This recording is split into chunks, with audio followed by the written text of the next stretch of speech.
But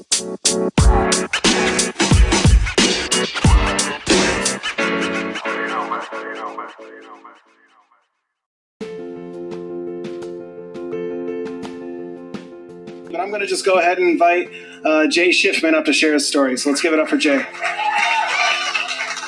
Welcome to the Choose Your Struggle podcast. I am your host, Jay Shifman. Welcome back to the Choose Your Struggle podcast. I am your host, Jay Shifman. This is a special episode today, which you know because it's dropping on a Monday. I haven't done one of these in a while. I've been saving them up because I realized I did one like every week for a month. And I was like, man, you got to pace yourself. This one's a really interesting interview. It was me on the We're Talking Shift podcast with host Loree Bischoff and Amanda Webster. Both of those names should be familiar to most of you. Amanda was one of my early guests. And we had a chance to reunite on this podcast. Loree Bischoff is a well-respected coach and speaker in this. Well, she's more in the holistic space. She's not really a mental health coach or speaker, but we overlap a little bit. And her husband, also very famous, Eric Bischoff, a well-known wrestler from back in the heyday of wrestling. So kind of a power couple there. Loree had Amanda and I on to talk mental health during Mental Health Month. And, you know, as you heard in Amanda's chat, she and I come from a very different thought process around these topics. Definitely an interesting conversation. Loree was very kind to have us both on, and I hope you enjoy it. Obviously, no choose your card or a good egg at the end of this one, as I do for special episodes. For those of you who have not heard one of my special episodes before, normal episode at the end of the week. Just going to drop this one so that people have more of a chance to listen about these topics. Reach out. Love to hear from you. As always, let me know what you liked, what you didn't like about this episode. Keep rating, reviewing, all the good stuff. And without any further ado, we're going to go into this special episode.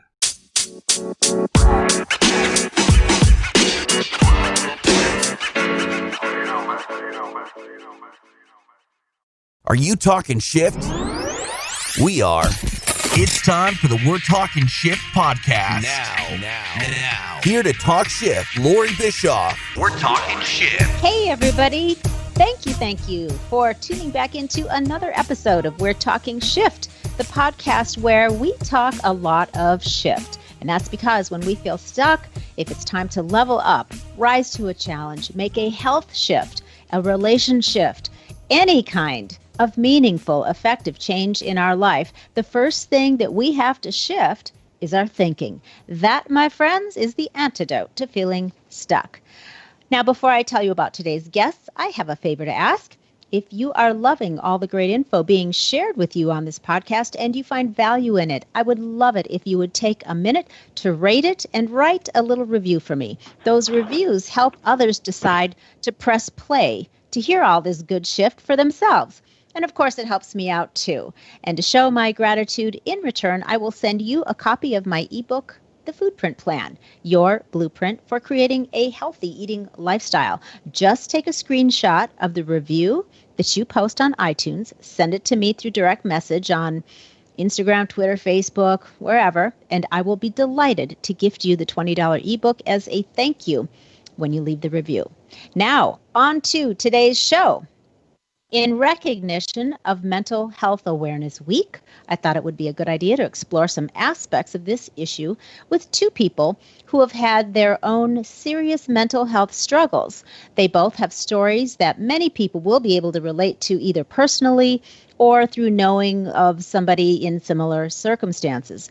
They're both very passionate about removing the stigma around mental health through the sharing of their stories and their journeys of making their way from the depths of despair to a whole new level of mental wellness. They're also going to be sharing some great tips and advice that can be really helpful for you or someone that you know who may be struggling. So let me tell you first a little bit about Amanda Webster. After years of therapy, prescriptions, journaling, yoga, and self-help books, Amanda still struggled with unmanageable depression, and she masked it with drugs and alcohol and self-harm. But with a careful combination of nutrition, fitness, and lifestyle changes, she overcame depression on her own terms. Now, as a mind body wellness coach, Amanda helps others make the changes that are necessary to improve their mental and physical health. Now, I also have the pleasure of having Jay Shifman joining us today. By the time Jay had reached his early 20s, he found himself daily taking more than the estimated lethal dosage of one drug and abusing many others. He was living with a full-blown addiction to prescription pills. At 23, after 2 suicide attempts, an overdose, and time spent at an inpatient hospital and a rehab facility, he decided enough was enough, and he made the decision to withdraw from all of his prescription meds. Jay became an addiction and mental health speaker, writer, consultant, coach, and advocate. He is also the host of the Choose Your Struggle podcast. 10 years in recovery, Jay works with those ready to choose the next step in their mental health journey. So, Jay and Amanda, I welcome you both to We're Talking Shift. Thank you so much for having us. It's really an honor to be here with you and with Jay. You both have such amazing energy and such amazing stories. It's just really an honor to be here. Thank you. I echo that 100%. Loree, thank you so much for having us, and always good to be back with Amanda, who was an early guest on my podcast. So happy Mental Health Month to you both, and excited to be here. Cheers. Wonderful. I'm really happy that you both had the time to hang out with me and talk about this today. It's a huge, huge issue, as you know better than I do, and it seems to be growing by the month. I think this is a massive topic, and mental health covers a lot of different areas. And of course, we're not going to be able to dive into each and every one of those, related areas, but we're going to talk about the things that you guys have experienced, and I think the best place to start, really, you have very compelling stories. So if you don't mind, I just gave a little tidbit in the beginning, but Amanda, if you don't mind, if you want to share just a little bit more about your story and kind of where you found yourself, maybe on the brink of something, and then started to make your way back, and then we'll have Jay share his, and we'll go from there. Yeah, you touched a little bit on it, that I had struggled with depression and anxiety for a very long time. I think it was triggered mostly by the death of my mother. I was in my early 20s in 2007 when I lost my mom. I'd lost my dad 2 years prior. And at that point, I got into a relationship that wasn't really healthy to try and mask that grief. I started dabbling in drugs, and I'd done some in the past, but this was definitely a new ball game, and self-harming and doing really whatever I could do just to get by, just to survive day to day. And it kind of went on and off for a couple of years. I never really found any level of management per se. There were just some days that were less awful than other days. There was no real happiness. There was no real life to be lived, so to speak. But I really broke in 2017. That was my real breaking point. I had gotten out of that relationship. I had gotten into another relationship that just wasn't really serving me, and I had a lot going on in my life in 2017. I'd been wrongfully accused of a DUI. I got sued by one of my clients. I got in a car accident, and this was all within a 2-week span.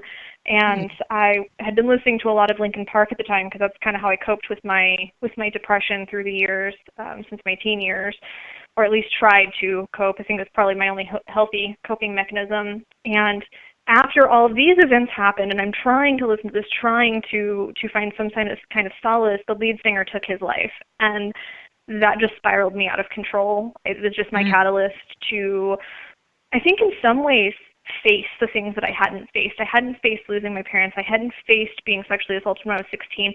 I'd masked it. I'd either masked it through this music, or I'd masked it through the drugs and the self-harm, and I never really dealt with any of it.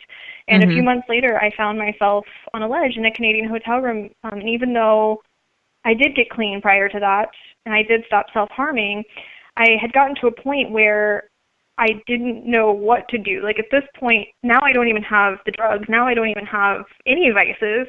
And I found myself on this ledge, just completely ready to end it. I was done. I didn't know what else to do. I felt like I'd tried everything, and I just couldn't take the pain anymore. And that was my breaking point. A song that played at the right place at the right time was my breaking point to realize that I needed to make changes, that I really needed to do something, because while I thought I was doing everything, I know now that I wasn't being honest with myself. Sure. So it sounds like even though you were trying to cope in obviously harmful ways, but really the root of the problem was the unresolved, sounds like a lot of unresolved trauma and grief that just started from a very young age and just sort of kept piling up. Yeah, that's a pretty good summary of it. And like I said, there were a few things I did in there to try and take care of myself. Like I'd do a yoga class, or I'd listen to this music that made me feel validated. But at the end of the day, I wasn't confronting the real problems. No matter what I did, whether it was good or bad, I just wasn't confronting the actual issues, and I was still making choices that weren't serving me at all. Sure. What do you think caused you? What went through your mind when you're standing on the ledge, of a hotel room, ready to jump? What happened in your mind that you didn't? What changed? Well, like I said, this song came on literally right in that second, just outside my hotel room door. In a French-speaking province in another country, it happened to be a Linkin Park song, and that was kind of my sign. My mom always told me, never ignore the signs. Don't ignore the signs. When the universe sends you a sign, don't ignore it. And I just, with all of my being, knew I wasn't meant to jump. And it's not like I wanted to die in the first place. I wasn't there because I didn't want to live. I was there because I didn't want to hurt. And in my mind, I thought this is what was best for everyone. I thought that my son and my husband and my friends would be better off if I made this choice. Right. Well, that's a very, very scary place to be. And I just got chills when you said it was a Linkin Park song that came on outside the door, when that was, one of your things one of your kind of, in a way, like a life raft for you. Yeah, you're telling me. I freaked out. I thought I was hallucinating at the time. I'm just standing there. I think I only stepped down and went to the door to make sure it was real, because I thought it wasn't real. I thought I was hallucinating it. But yeah, it was the surviving singer that helped motivate me when I met him several months prior to that to stop doing drugs and stop self-harming and stuff. Yeah, they really had been my security blanket, or like you said, my life raft through the years. So just for that song to come on at that time was just, I couldn't consider it coincidence, even though I don't know what I believe in, or necessarily that I believe in some all-knowing, all-powerful force. I just couldn't believe it was coincidence. And in my heart, I knew it was my sign that I had to keep fighting. Yeah, that sure sounds like divine intervention to me. If that's not if that's not divine intervention, I don't know what is. That's amazing. And I'm so glad you're here today talking with us about it. Thank you. Jay. Yeah, absolutely. Jay, now you have a really different story about how you got to the place where you are in such despair that you wanted to take your own life. Can you tell us more about how you ended up on that path? Definitely. Excuse me. So you said it correctly. It's a very different path. Everything started for me when I was a preteen. I was prescribed prescriptions for ADHD treatment. And this was in the late 90s, when this was sort of becoming all the rage. Yeah. And not long, couple, maybe 5 years later, I was told by my longtime therapist that I was showing signs of a mood disorder, which we now know 20 years later, this is what these drugs can do to the brain. Yeah. But to put a very long story short, the prescriptions that I was taking for my ADHD were added to along the way by more and more prescriptions, until in my early 20s, I was taking 5 to 6 different drugs every day. As you said in my intro, one of them I was taking over the lethal dosage, or what they believed to be a lethal dosage, And it was a very bad situation. I was wildly depressed. I was spending most of my time doing very little besides sitting on my couch. And for me, getting to avoid withdrawals for a day was a good day. If I didn't spend my morning curled around my toilet on my bathroom floor, that was a good day. And the summer of 2009, when I was 23, was the summer that I gave up and intentionally, what I thought was going to be a lethal dosage, instead ended up being enough to cause an overdose. But I called a friend and told her what I was doing, and next thing I know, I'm being loaded in the back seat of a police car. And the next day I came to, I have this very clear memory of consciousness rushing back towards me, and I was in a lockdown unit at a hospital outside of Cincinnati, Ohio. Wow. When you became conscious, do you remember what your first thoughts were? Were you like disappointed, or were you glad that you didn't succeed? I don't remember an emotion, but I do remember my first thought. And it is, look, sometimes the movies get it right. My first thought was, where the hell am I? Because I was sitting across from somebody getting, checked into this lockdown unit. And the last thing I remember, I was being put in the back of a cop car, and I thought I was going to die that night. Mm-hmm. So I had no idea what was going on. And that was a very scary thought. Sure. Eventually, when your mind cleared a little bit, how did you feel then? Were you thinking, okay, you know what, maybe this is good. I'm kind of glad I was not successful in my attempt, and maybe now I can get help? Or did you have other thoughts? Do you recall? At that time, I was still very sick. The turning point for me was not in that lockdown center, but when I was sent to a long-term care facility in Stockbridge, Massachusetts. And there I was lucky enough to meet wonderful people with both issues of mental health and substance use disorders. And I started to realize that second category, what they were going through, more resembled what I was going through. And it was there that I made the choice to try to get off of all of these drugs. And I really finally came to the realization that there was a possibility that this idea that I'd clung to for so long, that I was I just had a debilitating mental illness, was not the case. And, it was the first time in my adult life that I had ever gone, I think I'm going to trust myself on this one. And I'm glad that I did. Yeah. Because, I would imagine that when you came to that realization, and then, of course, especially after you were finding success in, getting yourself to a place of wellness, mental wellness, that I can't imagine there wouldn't be some resentment that you may have had at one time or still have, or maybe you were over that. But the doctors that put you on this path, basically, you were a child, right? You were a kid. And so it's not like you chose it. You were guided in that direction. You were told you need these drugs because you're not mentally well, basically. You have an issue, you have a condition, and this is what you have to do now.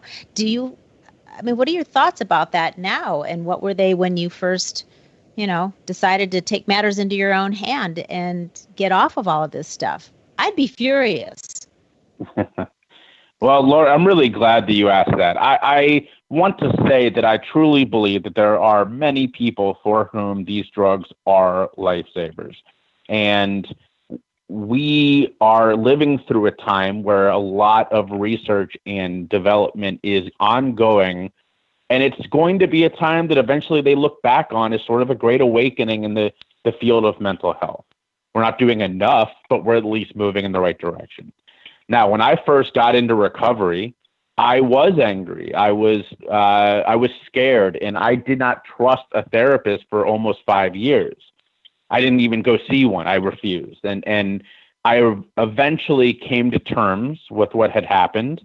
And it was through my work that became the case. I now see it as I like to say, the first line of my bio and the last line of my obituary is that I'm 10 years in recovery. And I fully embrace that. You are correct. I did not choose it. But after a period of time, I came to the realization that being angry about this experience not only did nothing, but it held me back.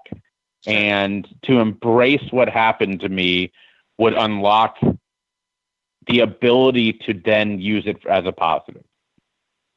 Yeah, I get that. And I'm really glad you said that, because I know that, knowing myself, I would probably feel that way too. I'd probably be furious and angry at first, obviously, and you have every right to be. But as you become well and more balanced, and you see the bigger picture, and you see how it can lead you to be end up in a place where you can help other people because of it, it allows you to forgive and know that some people, doctors included, are well-intentioned, but not always do we have the best, results from those intentions.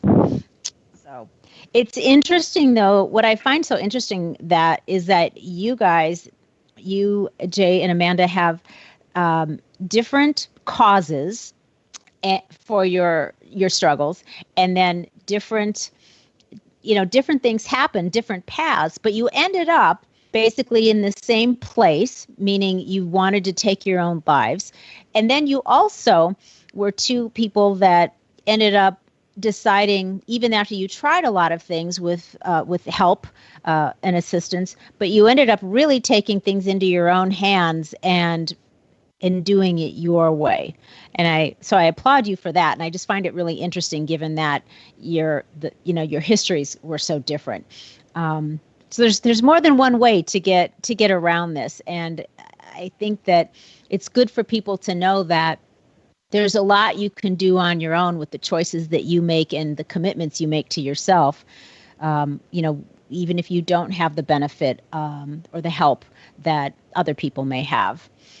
So I guess my next question, and I'll throw this back over to you, Amanda, to start with. Who was around you in these last couple of years, and how did the people or the person that was closest to you, how did they cope or deal with or know even the depths of this and how serious it was? How does that work with somebody that's close to you? Do they know how serious it is and what your pain and struggles are? Are they, was the person in your life or people in your life able to help you, or was it something that was kind of hidden from them as well? The number one response I got when I decided to start talking about my struggles with the people I care about, my friends, and the ones that I loved, were I had no idea. Because, well, yes, I always struggled with some level of anxiety or depression. I feel like that kind of became the norm for the people close to me. So when I had a genuine crisis, when it really blew up the way it did, and I really started spiraling downward, it didn't really become as evident to them because I already had that predisposition to have these issues and kind of some of these signs that people would normally look for. Nobody really thought it was anything serious. Nobody thought that it could be a real possibility that I would take my life or that I would fall into a serious drug addiction. For me, it was cocaine that I was using just to have a break for a minute from the immense amount of depression and pain that I was going through. There were a couple people that were in my life or that are in my life that I talked to, and the one, she really seemed to understand because she went through similar struggles. She'd also been sexually assaulted. She'd went in and out of drug addiction. She struggled herself with depression and anxiety, and she was, for the most part, understanding. And she was the one I kind of bonded to the most through that time, because I realized really quickly when I started noticing that I was going through the stages of grief over Chester, I realized really quickly that saying anything to anyone was going to make me sound insane, or at least that's what I believed, because here I am grieving this person I've never met. And I didn't want to talk to anyone about that, so I did talk to my one close friend, and she was very understanding and supportive. But as far as most other people, like my partner, had no clue what to do. He'd never experienced this. He'd never been with anybody that had experienced this. So this was an all new ball game to him. And when you're in the throes of depression, like I know then I'm sitting there going, you don't love me because you're not helping me, when really I can look back now from my current perspective and say it had nothing to do with the fact that they didn't love me. It's that we are not equipped, we're not trained on how to help someone in a mental health crisis, or when they're struggling with symptoms of depression, or even really how to recognize those symptoms of depression. And I finally came to a point where I forgave them for not showing up in the way that I wanted them to, because I had this very specific set of expectations, and because they didn't meet that set of expectations in my dark mind at the time, I saw them as the enemy, and I started pushing them further and further away. And I think one of the biggest things that people don't realize is depression doesn't, well, I guess this is actually a really huge misconception of depression, is depression doesn't have a face. You know, you don't have to look depressed. You don't have to be crying to have depression.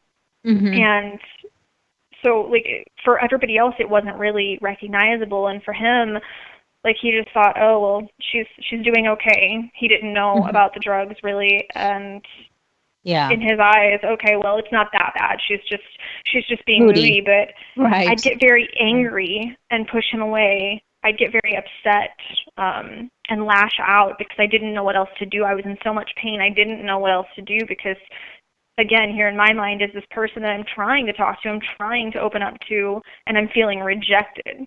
So it was very difficult to be able to reach out from there, you know, to anyone else when the person that I trusted, the person that's closest to me, doesn't seem to get it. Yeah, that makes sense. So what about you, Jay? Same question. Who was in your life, and did they know what you were going through?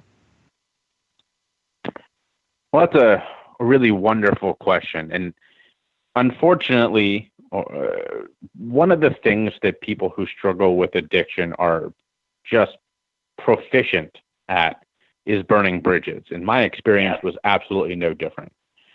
So when I was at my worst, I had managed to push away pretty much everybody who was close to me, except for those that I was actively using with. I lived with 9 or 10 other people, but while we were friends that were brought together by circumstance, and we were not friends on a deeper level. Those who truly cared about me were alienated by me, and towards the end, most of them really didn't know what was happening in my life, and that almost worked to my advantage when I made it through. When I came back, I had moved away, obviously, to go to this treatment facility and then to live with my grandparents and go through detox.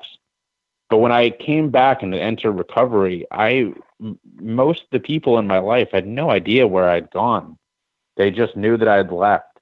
And so when I started speaking out about my experience and how I was in recovery about 5 years later, many of them had no idea. And it was a shock to them that year plus that I had just up and left was because I was going through these extreme struggles with addiction.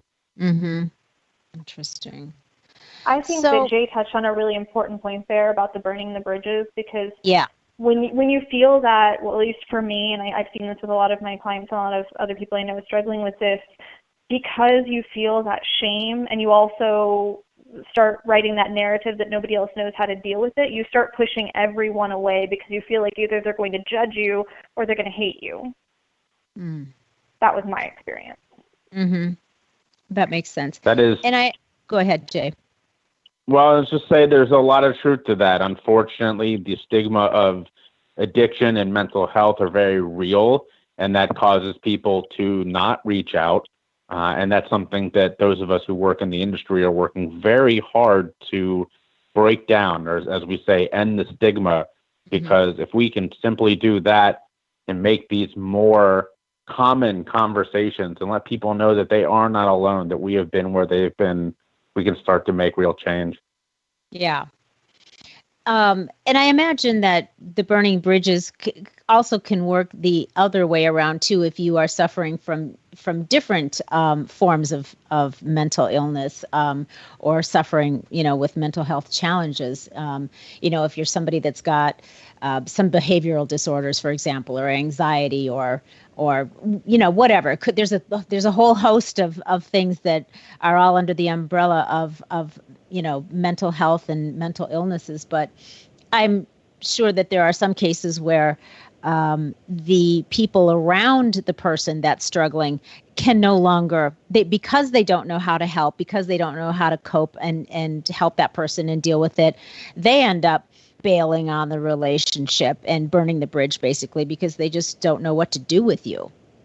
Yeah, I had that happen quite a few times where I lost friends because of my quote-unquote inability to just go outside and feel better, to just get out and feel better. And that drives me insane when people say that. But it was just, well, you need to get your shit together is what I kept being told by people that I'm sure were well-meaning but just didn't know how to go about it. And Sure. To be frankly honest, I wasn't a pleasant person to be around. Like when I was in the worst of my depression or when I was coming down off of coke, I was really irritable. I was often just straight out angry at everyone, at myself, at the world, at everyone. And I think the only person who really got any positive attention was my kid, because I guess I had enough to still have that drive to be a good mother, to still want to be loving and gentle and patient with my child, but everyone else just got my wrath. And I can absolutely see in retrospect why these people ended our friendship. And again, I forgive these people for, not knowing how to deal with it. And I think a lot of the times it comes to one of two things. Either they don't know how to deal with it, or they try with everything in them and get burnt out because they don't know how to take care of themselves while they're trying to take care of this other person. So yeah, I think that it definitely affects, every facet of your life, especially the relationships of the people close to you. Yeah, absolutely. So what are some of the worst things when you're in the throes of this, struggle and depression and addiction in this case? What are some of the worst things that people can say to you or do when you are in this state? And you just mentioned one. You said a lot of times you'd hear, you just need to get your shit together. So are there other things, Amanda? And then Jay, you can respond too, just so that people out there know, okay, if you suspect somebody that's close to you that they might be going through this, here's what not to say. So let's let them know.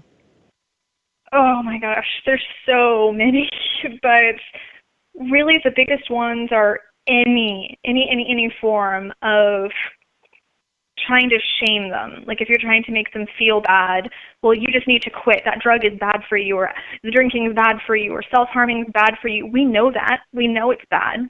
And we're not doing it because we think it's good for us. We're doing it because it's the only coping mechanism we have.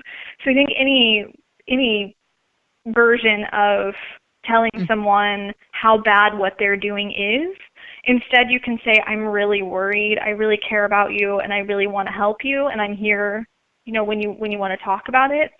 And that's the other thing, is trying to shame someone and bully someone into compliance is never going to get them to listen to you. I mean, there are people all the time that would tell me, well, you need to stop this crap because it's bad for you and you're going to lose your kid and you're going to do that. And they try to scare me out of the drugs or out of, my depression. They're trying to scare me out of being afraid, I guess, because I was already afraid enough. But people are always trying to use these things to kind of, in a way, guilt trip me. Like, why don't you think about your child? I am thinking about my child. That's why I'm doing these things, because in my distorted perspective at the time, I was doing what I could to try and be the best mom, to try and survive, really was what it was, so that I could still be a good mom to my child. So I think Yeah. judging someone and trying to assume where they're at and what they're feeling and what they're thinking, trying to tell someone that they, that they have to do a certain thing, like you have to go get treatment, you have to stop doing the drugs, you have to, trying to force it upon them is going to make them push away from you. If you don't become a safe person for them, then they're never going to turn to you, and that just shuts off one more avenue for them to get help when they're ready. And I'm not saying don't encourage people to get help. That's not what I'm saying at all. I'm saying that when you don't know what else to do or you don't know what else to say, be gentle and compassionate, because these people are already hurting enough. I know that the last thing in the world I wanted to hear was, well, your son's suffering, or you're going to lose your kid, or you're going to die, or you're going to overdose. I'd already overdosed multiple times. It didn't matter in my mind. I just didn't make the connection. I just needed someone to love me through it. I needed someone, yes, maybe a little bit of tough love, but I don't respond well to that. I don't respond well when people try the tough love approach. I just need someone to say, I love you and I care about you. What can I do to help you through this? What do you need from me to get through this? How can I support you during this time? Excellent. What about you, Jay?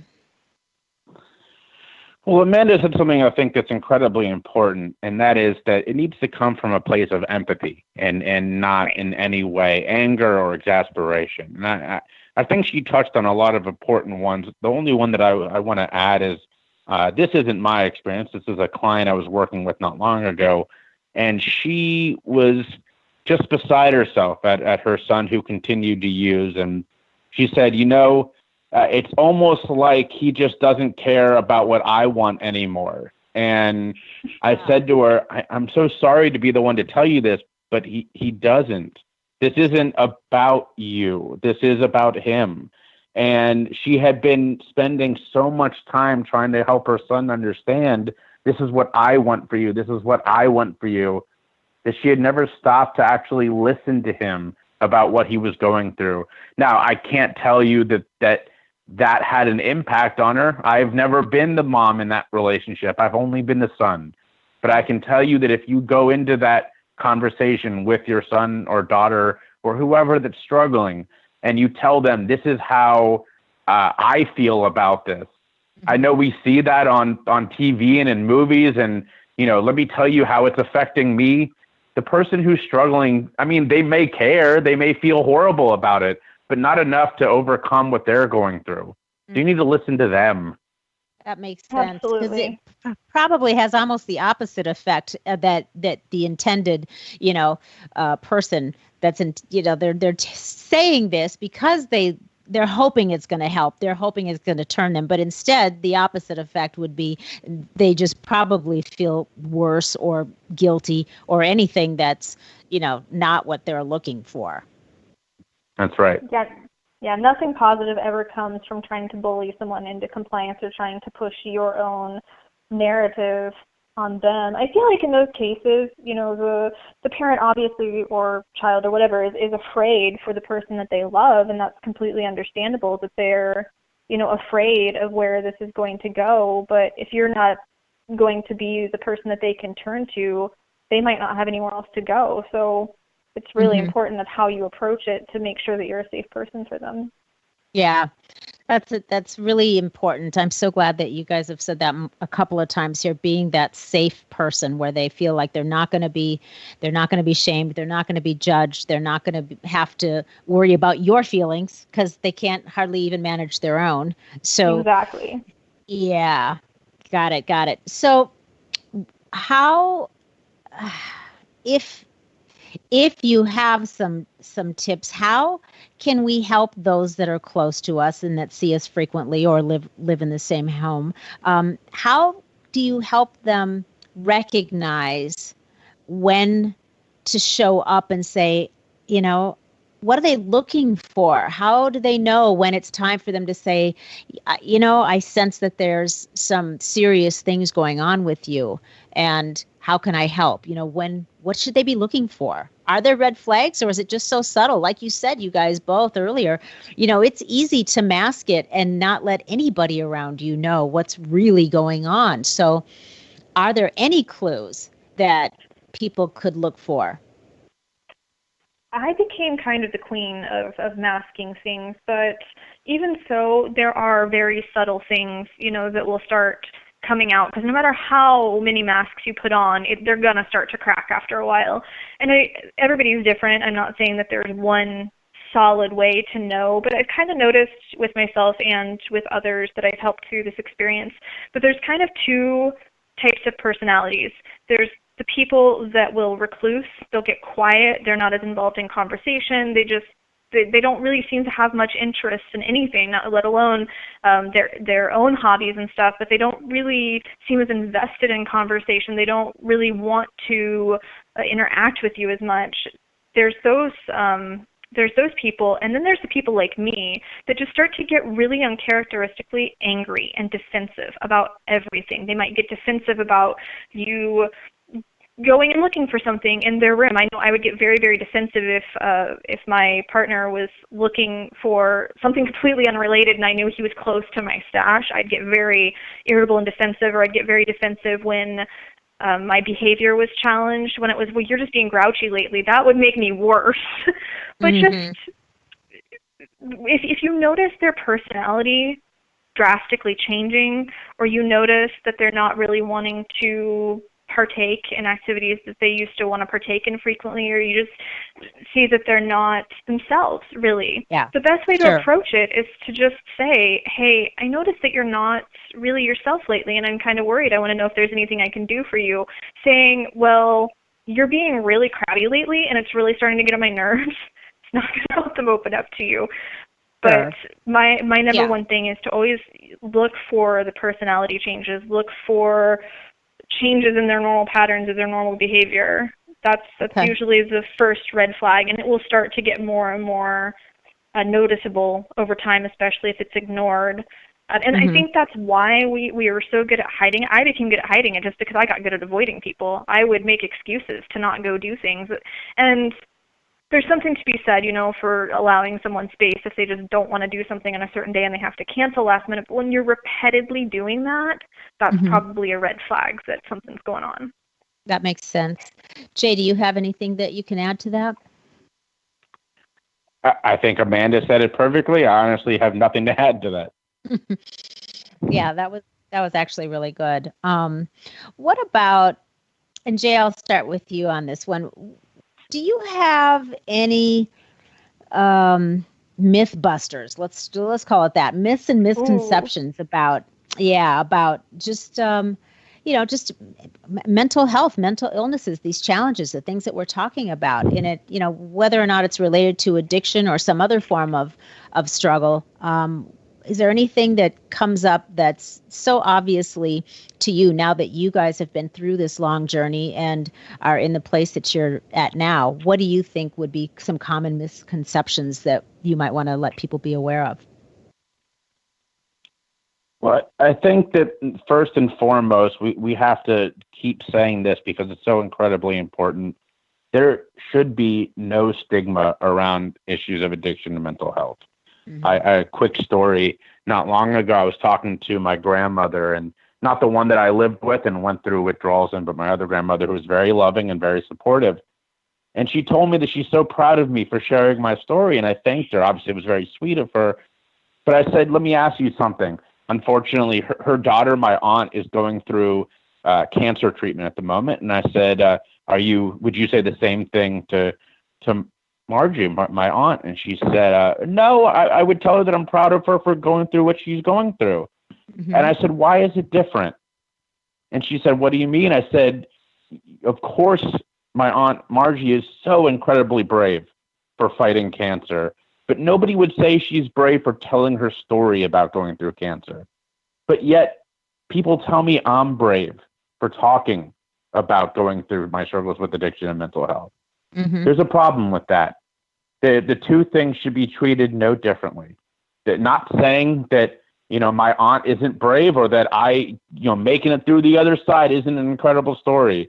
But tell me why one of those you're brave for doing it and the other one you're brave for talking about it. To me, there are a lot of issues around mental health and addiction that we get wrong. But the number one that I wish I could change is that we shouldn't talk about it, because these are not issues that we should hide. They're issues that we should applaud people for fighting their fight. Yeah, that's a really good point. And it makes me wonder, why is that? Why is it looked, what is the perspective you think that people have that makes it stigmatized?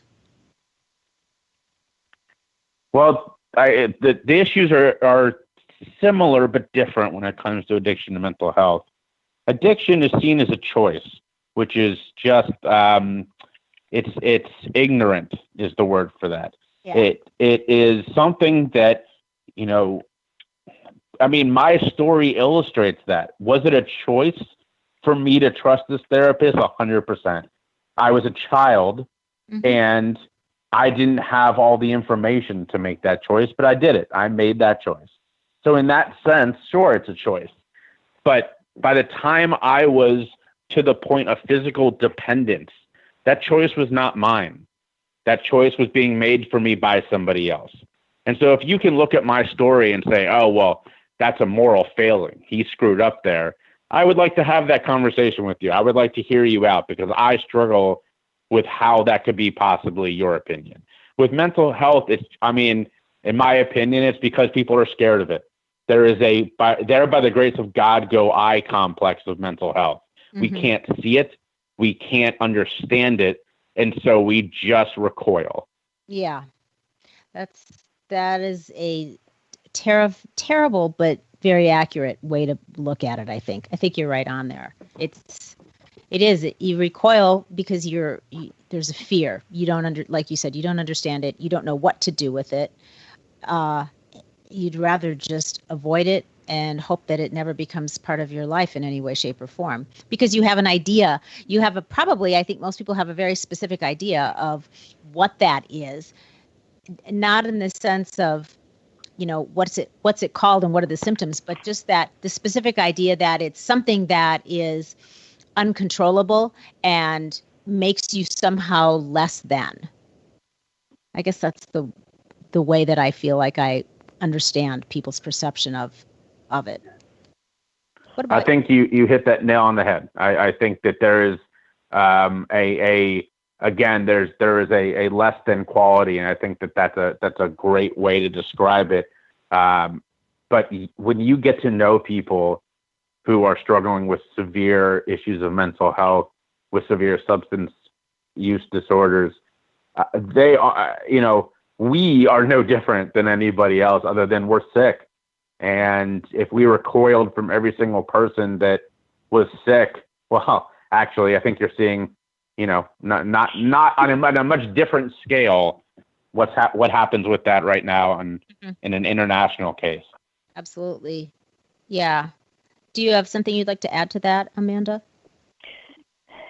That's such a powerful thing, Jay, because there are a lot of people that will say, well, it was your choice to do that drug. It was your choice to pick up that alcohol. It was your choice to make bad decisions that led to the mental health issues that arose from that. But do we look at somebody that has a heart attack and say, well, that was your choice to eat bad food, or somebody that has cancer, well, that was your choice to make these life decisions that might or might not have created, this cancer? We look at these things as a choice when, yes, there was the initial choice, but I don't think we always know the ramifications, as Jay said, and is so evident in his story. We don't always know, really truthfully, the ramifications of what can happen with that choice. With that being said, I think a couple of other huge misconceptions. I know I touched on it earlier, but that addiction or depression, either one, have a face, that someone that does heroin or cocaine, they're going to look a specific way. They're going to be a junkie, or whatever other nasty term you want to use. They have this specific look about them. They have this specific characteristics about them. There's CEOs that are addicted to heroin. I was a model, and had a coke issue, and nobody knew. Nobody would have ever known by looking at me that I was abusing drugs regularly. And frankly, nobody would have known most of the time by looking at me that I was contemplating suicide sometimes. There were moments where I was laughing and smiling with my friends. And one of the last videos of Chester before his passing, if you didn't know what you were looking for when you watched the video, when I watched it, I knew immediately, I saw immediately that he was hurting, but he's laughing with his friends. He's laughing and eating Birdie Bot's jelly beans with his family. And people that didn't know what they were looking for would never know. The other big thing on a more personal level, I think that's a big misconception with people that are struggling, is that you have no control over mental health struggles. And this is something I believed my whole life up until a couple of years ago. I mean, I was told by mental health professionals, just like Jay, they gave me this narrative of, well, you're born with this, and you have these struggles and you had these traumatic experiences, and there's no real way to overcome this. So I was also told by people I trusted, being these professionals, that you really don't have much control. You're just going to have to take medication to manage the symptoms, and that's probably going to be a lifelong thing. Or you are predispositioned because of the genetics of your parents. Because my mom, she was an alcoholic previously before meeting my dad, and my dad had a few mental health issues, and so I was told, it's genetics. It's just genetics. Well, genetics might load the gun, but the choices you make are going to pull the trigger. I mean, yes, you might be predispositioned to having a substance use disorder or a mental health disorder, but that doesn't mean that you can't manage it, that you can't treat it in a multitude of ways and find a happy existence, a happy life, despite these things. You can overcome. For the most part, usually in many cases, you can overcome these predispositions, which I guess ties into my last misconception that it's permanent. I was told so many times that this was something I would never overcome, that I'd always, have addiction problems, or that I'd always have these mental health problems. And wow, I do think that is true for some people, but that was not my story. But not most. I find that to be so irresponsible of the people that told you that. It's ignorance, and it's irresponsible, and especially with what has been happening in the field of epigenetics now. There's so much that they know that, and one of the main things, we won't get off on a tangent here, but to the point of genetics, one of the main things that is known now and scientifically proven, it's not woo-woo science, it's science is that we actually control our genes, and we are not at the mercy of our genes, and that our genes respond to our environment, which is our thoughts and our lifestyle. So, and I think the more people know that and understand that, the more they can feel empowered. Like, well, I'm not a victim of my genetic makeup just because everybody in my family, fell victim to, whatever. That doesn't mean that you have to. You actually can have almost 100% control over most of those things.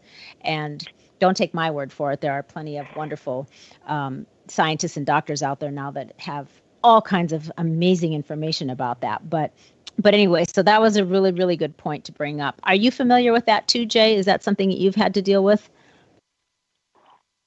In terms of the permanence or our other misconceptions? Well, let's say both. Were you told that this was just something that, was going to be a lifelong thing for you? And what other misconceptions, if there are any, that you'd like to toss in there? Well, sure. I mean, I think that it's very rare. In fact, I've never heard of it, of someone getting a diagnosis of an issue of mental health and there being a parameter or a time limit, I should say, on it. I was told I had bipolar disorder. There was no sort of, and we can fix this. It was always, you can manage it. And so I think that is something that is still developing in terms of, we know that some of these issues of mental health come and go. I mean, there is a form of bipolar disorder that is sort of lapsing and remitting. But there is not yet a understanding of if there can be, quote unquote, a cure for a lot of these issues. And so I do think that is a great point from Amanda, is that if you lead into these conversations with a permanence, it's a way to alienate the person you're working with, instead of, Now, that being said, if there isn't a way if there isn't an end in sight, you don't want to give the person false hope, but this ironclad idea that there can never be an end is something that is now being pushed back on. Good. Yeah, definitely. What about let's share maybe some tips for helping people that feel like they have got some issues and some challenges that they're just not able to deal with on their own. And maybe they're thinking, gosh, I could probably use some help. I don't know. I don't want to, but in their gut, maybe they know they should. So let's start with you, Jay. Do you have some tips or some advice for people that are in that mental place? Well, I would say that number one, first and foremost, most important, reach out. Don't just sit with it. I know Amanda has the same experience, that when we were going through our worst, we both felt very alone, and it leads to an alienation and to feeling that for too many people that suicide is the only option. And that doesn't have to be the case. I wish I could go back and reach out to some of my closer friends and say, I'm really struggling. And that's a thing that I do now. I have people in my life that I love very much, including my wonderful and supportive wife, who, if things if I'm struggling, if things are rough, I tell them and have those honest conversations. And it's just so much easier to manage. So that's definitely the most important, is do not suffer in silence. There's always someone else in your life who will understand, when in reality, even by conservative estimates, they believe that 1 in 5 people is struggling or has recently struggled with an issue of mental health. We all know more than 5 people. And so the odds of you knowing somebody who is either struggling at the moment or has recently been struggling with an issue of mental health is very, very strong. Yeah. Amanda, do you have any tips? What have you done? I mean, you've done a lot of work on your own with your lifestyle, health and wellness. What have you done to try to really turn things around for yourself that you could, tell others to try? The first thing I really knew I had to get in order was my nutrition, because I knew growing up the side effects of eating too much sugar, the side effects of eating certain things, or drinking alcohol, or all these different things. And I went to school for this, because I met you back then when I was in school. I went to school for this, for holistic nutrition and whatnot, and still didn't really make the connection between, the brain and my mental health and what I was putting in my mouth. And I think that was one of the most powerful changes I made that really kind of kick-started my healing, was just making sure that I wasn't, at the very least, I wasn't making it worse, because I'm not saying that foods are going to cause mental health problems, but they're certainly not going to help you manage or treat them. So really getting a grasp on what was good for my body and giving my brain a fighting chance was really my first step. And then my other bit of advice is building a happiness bank to make room for the really bad days. Because for me, it seemed like, especially at the time, I was in that place where I was depressed constantly, and I just allowed myself to just wallow in it. I didn't really do much to build my happiness when I did feel good, like on days where I did feel okay. I didn't really do much to really nurture that. And now I've learned that if I take time to nurture when I do feel even a little good, maybe I'm not feeling great, but if I'm feeling good, to nurture those feelings and build on those, so that when I am feeling rock bottom, crap, depressed, because we all have bad days. No matter where we are on our journeys, everybody's going to have a crap day. And I found that when I build this happiness bank and I do things that make me feel good, when I get to that rock bottom depression, I can kind of look and say, you know what, I was feeling good yesterday. I know I'm going to get there again now. I know that I'll get back to that good feeling. I know I'll have more good feelings.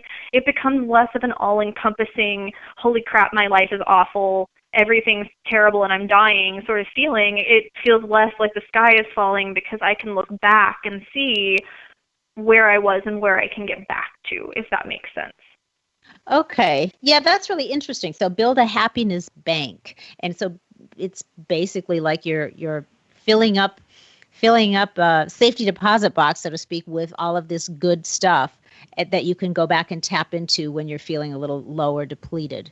Do I understand that right? Yeah, that's a really good description of it, because it tends to offset it for me. I noticed it really offset it more, and just really having room in your heart for those bad days. There are days still, of course, where something will trigger me and I'll start, having a craving, or I'll have a little bit of anxiety, and knowing now that I can get through it, knowing instinctively that I am going to get to the other side of it, just because I've kind of built that on other days, is really made a huge difference for me. Yeah, that's really important. Really good tips here, and I really love that one, because I think it's one that could easily be overlooked. Building a happiness bank, which is just a beautiful way to put it, but that is asking people to really take notice of when they have, even if it's just the briefest moments or a short period of time, when they have that phase or that time of feeling any measure of good, whether it's really good or just a little bit good or just at peace, but something that would be considered a positive emotion, and really cementing that in your head and really remembering it, because then what that does when you are feeling in a low spot is you could think back to that and you tell yourself, I am capable of feeling a different way. I'm capable of changing my state.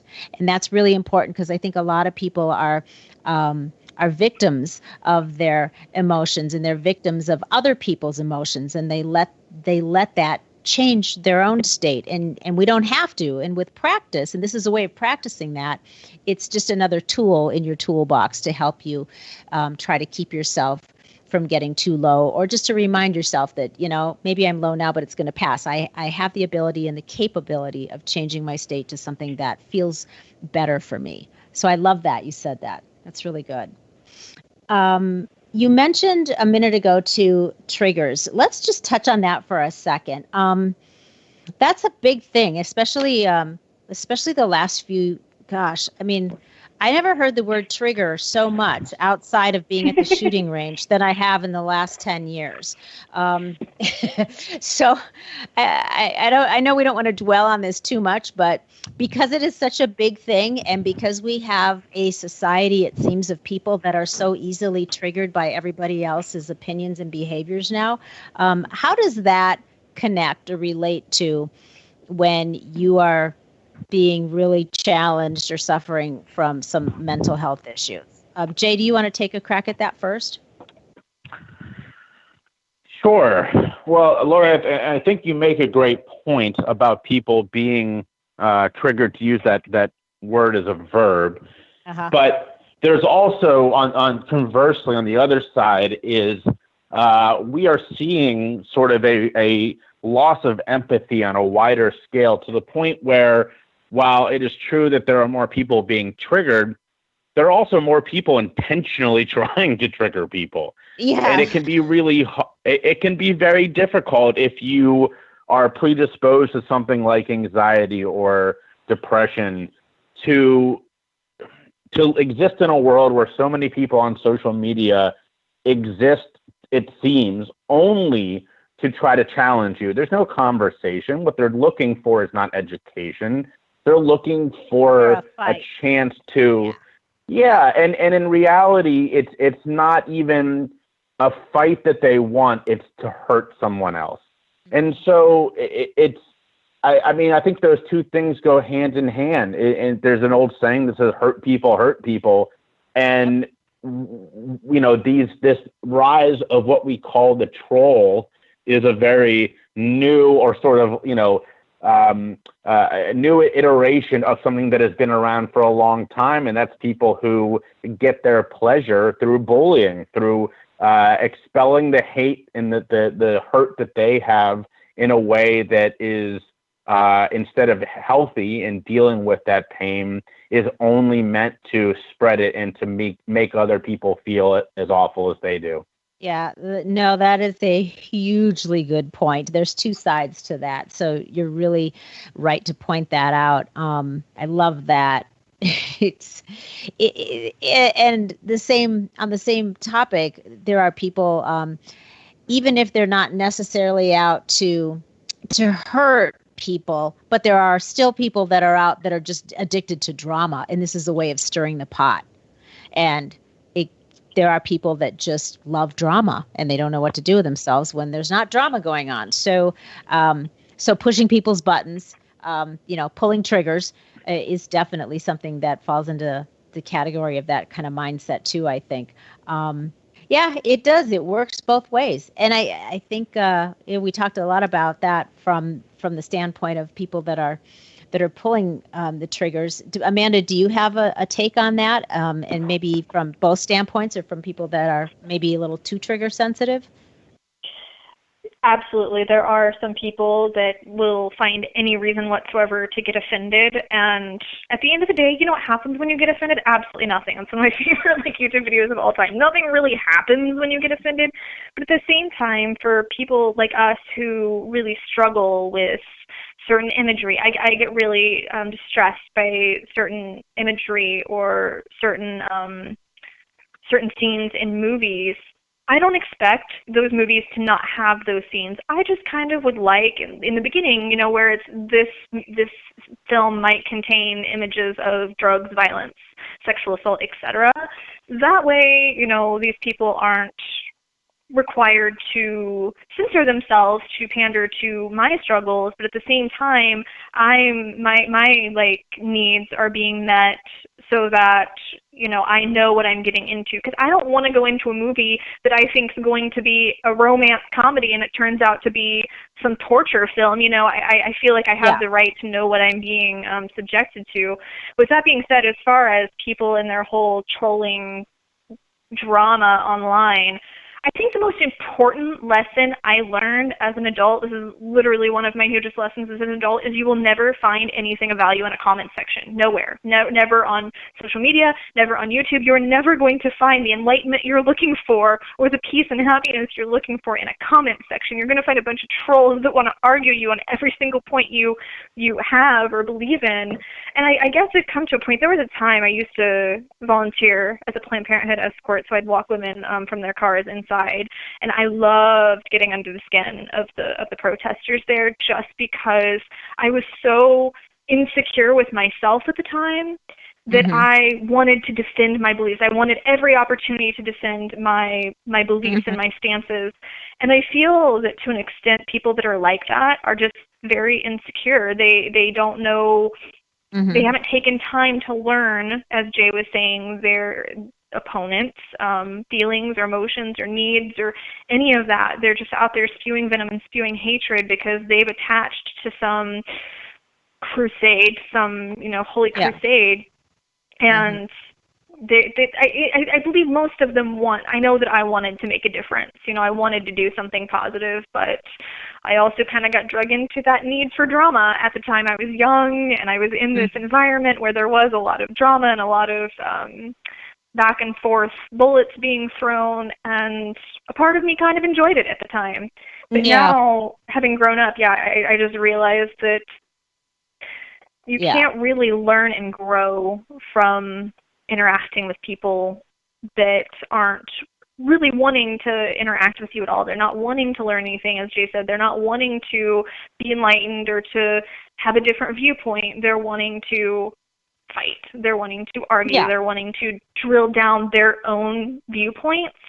And you're not really ever going to change their mind. I mean, have either of you ever once on a Facebook comment said something and had the other person say, "Gee golly whiz, I just changed all of my beliefs right here and now"? Cool. No, I've not had that experience. If you, Jay?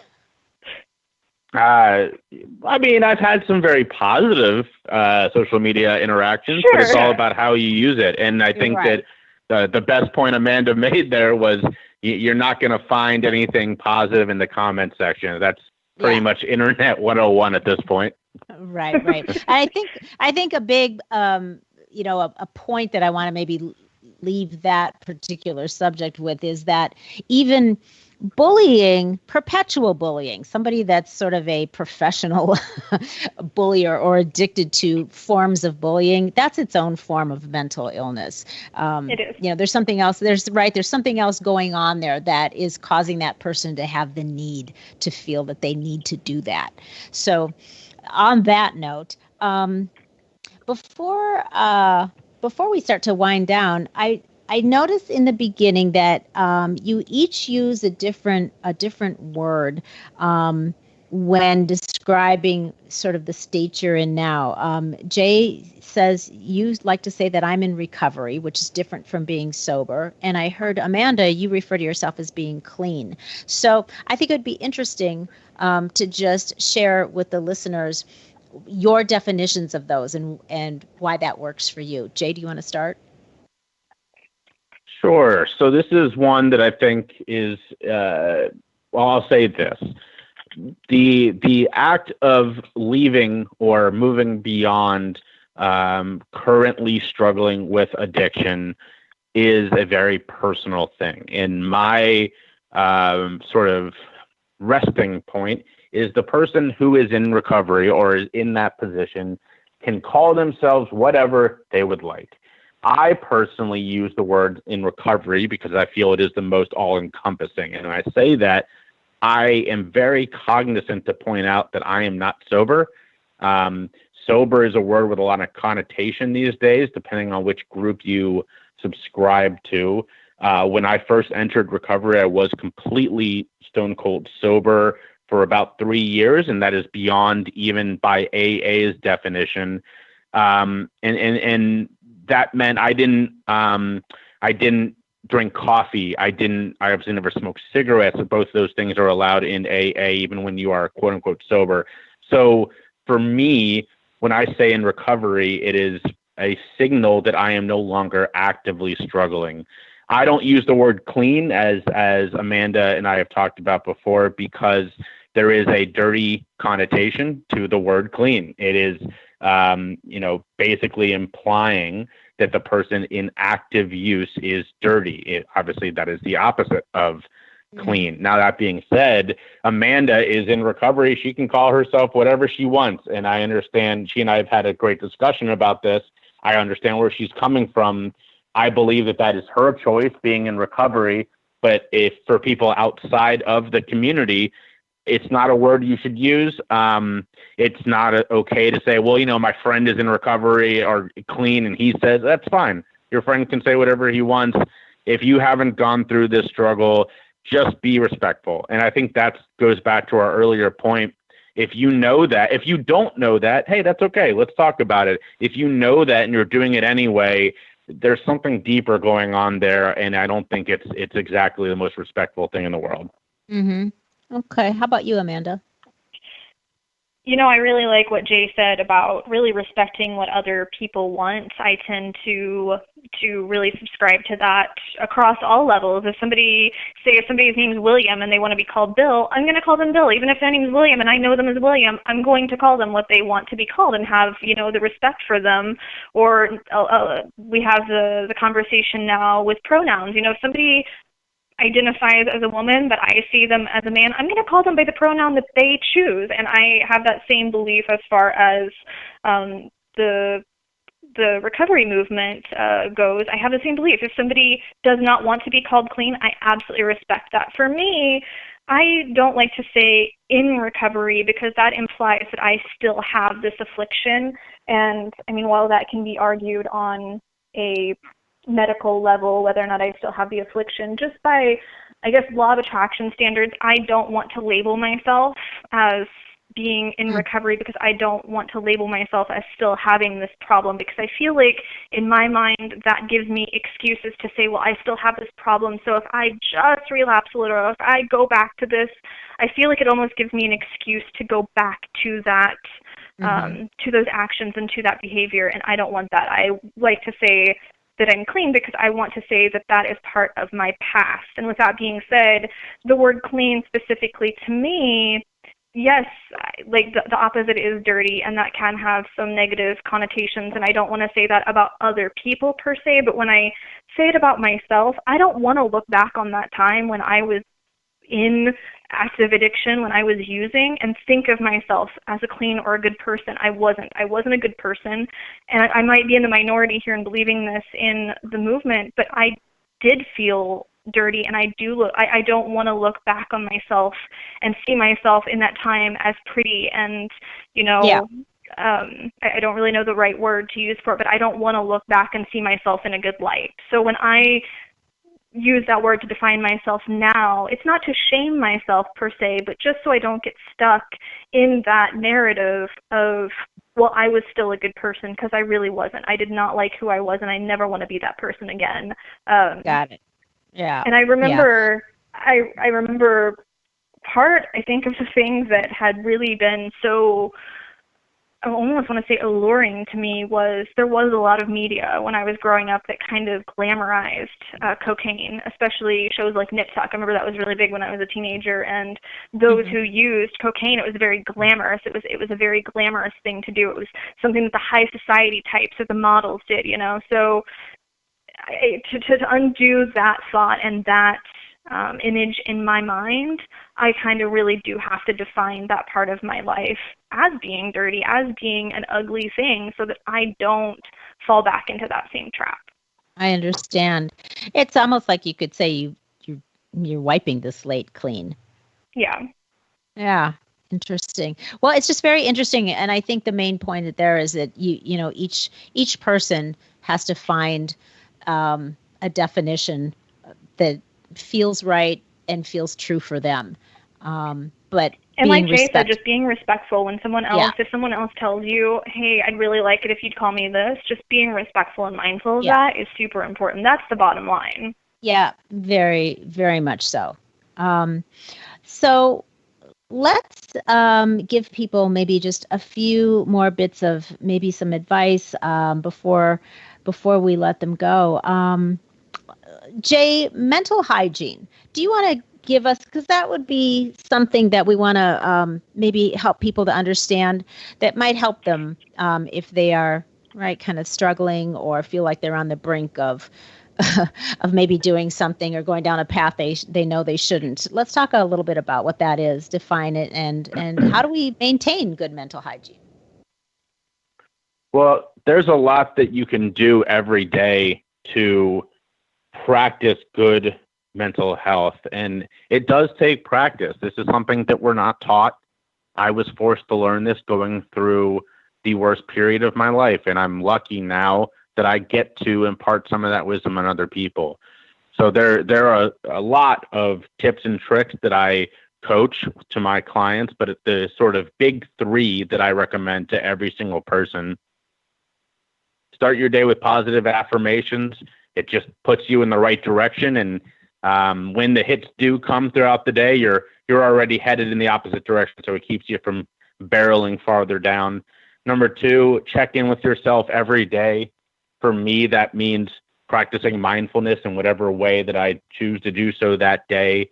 It helps bring things that are possibly below the surface, or maybe things in the back of your mind, up to the forefront, and allows you to deal with it. So that's something Amanda sort of touched on earlier, but track your feelings every day. And it's helpful because if you truly feel, oh, things are just horrible, then you can go back and look at this record and show that, okay, it really is only the last 3 or 4 days that I've been feeling this way.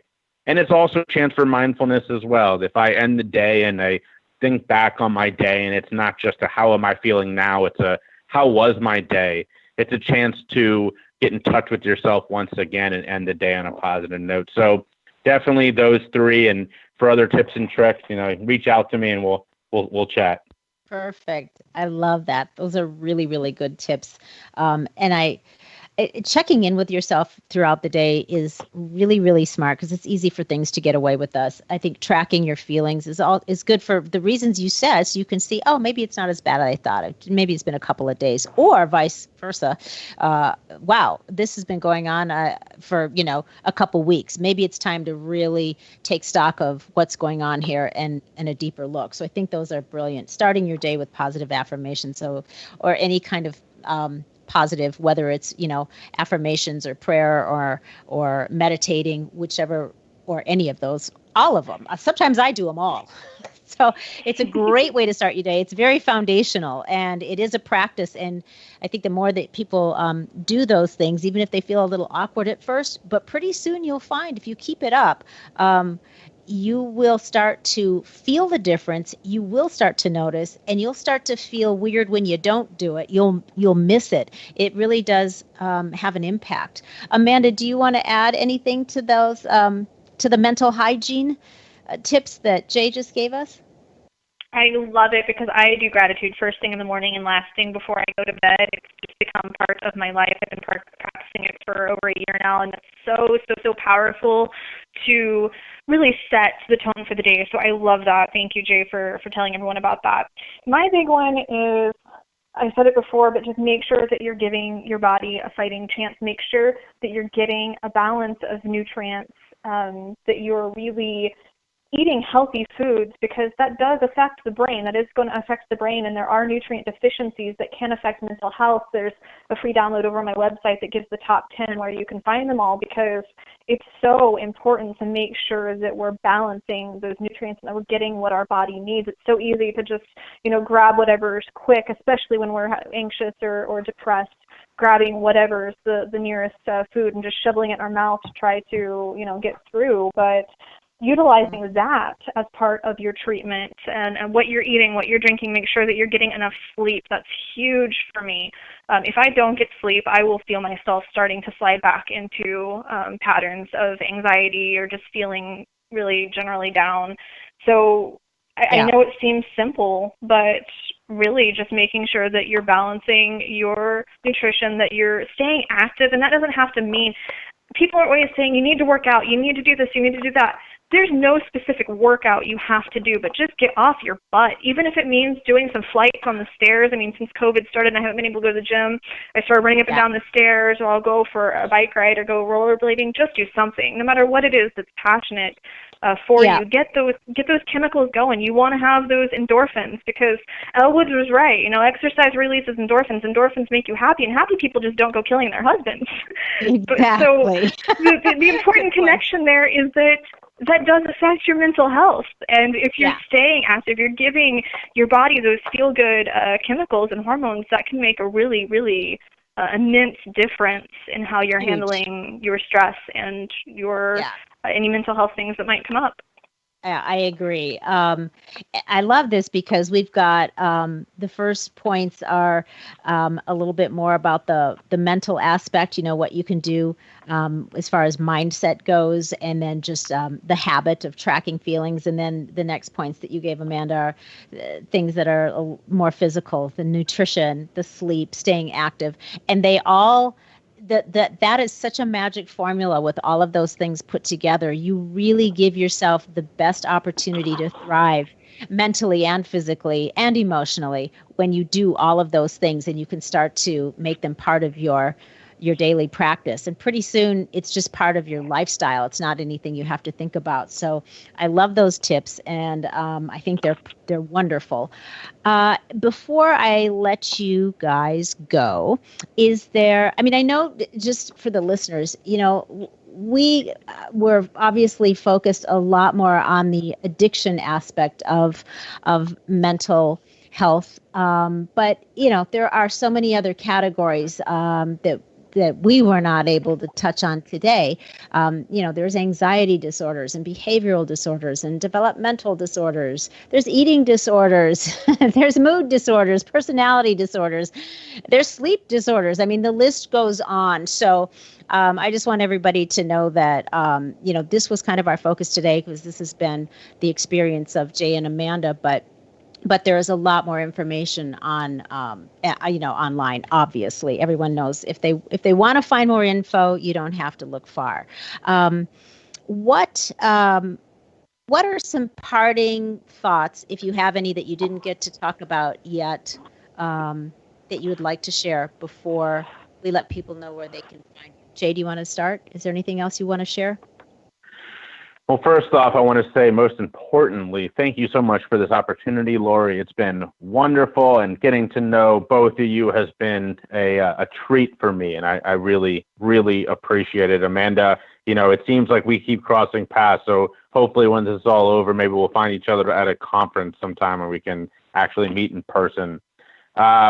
I would say that, the final point is I just basically I've made these points already, but they both need to be stressed again and again. Please reach out to someone you love. Reach out to me during this COVID experience. I've had so many people reach out just saying I need someone to talk to, and it is my absolute pleasure to be there for people.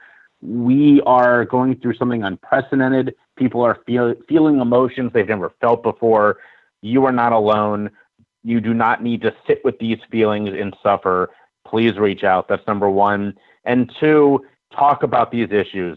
There's no reason that we should hide. These are not, there's something wrong with you if you are struggling with issues of addiction or mental health. So please don't be afraid. Don't let someone tell you that you should keep this secret, because there's nothing wrong with you. So please show empathy to people who are struggling, and together we can help end the crisis of addiction and mental health that we're seeing in our country. Beautiful. Thank you, Jay. What about you, Amanda? Jay, I don't think we're just going to see each other at a conference at some point. We're going to be having our own TED Talks here soon. So I know that you and I have a lot more together in the future. And I'm on the same page, Loree. I'm so grateful for the opportunity to finally come on here and be able to talk with you and share all these insights with your listeners. And I just appreciate so much the content that you create and how you present it in such a unique and energetic way. It's such a breath of fresh air. And I'm so excited to see where all of us have to go moving on from here, whether together or in our own worlds. But for me during this time, I've just been telling people, give yourself a break. There's a lot going on. We're all feeling the pressure of it. We're all feeling stressed. We might be feeling a little bit more anxiety. We might be having flare-ups of disorders that we thought we had gotten rid of. And that's okay, because there's a global pandemic going on outside the window right now, and everyone's lives are turned upside down. And it's okay if you don't get 100% of your goal list done for the day. It's okay if the only thing you did today was put pants on and ate some food and fed your kid. That's A-okay, as long as that doesn't become the long-term pattern. It is A-okay to give yourself a break. But like Jay said, really make sure that you're reaching out. And even if you don't feel comfortable reaching out to someone close to you for whatever reason, you can always reach out to myself or Loree or Jay, or you can always, find a group of some kind. There's a lot of Facebook support groups. Or for me, I actually really enjoyed connecting with other Linkin Park fans, because that helped me realize that I wasn't alone in my grief, that other people were also grieving this person that we looked up to.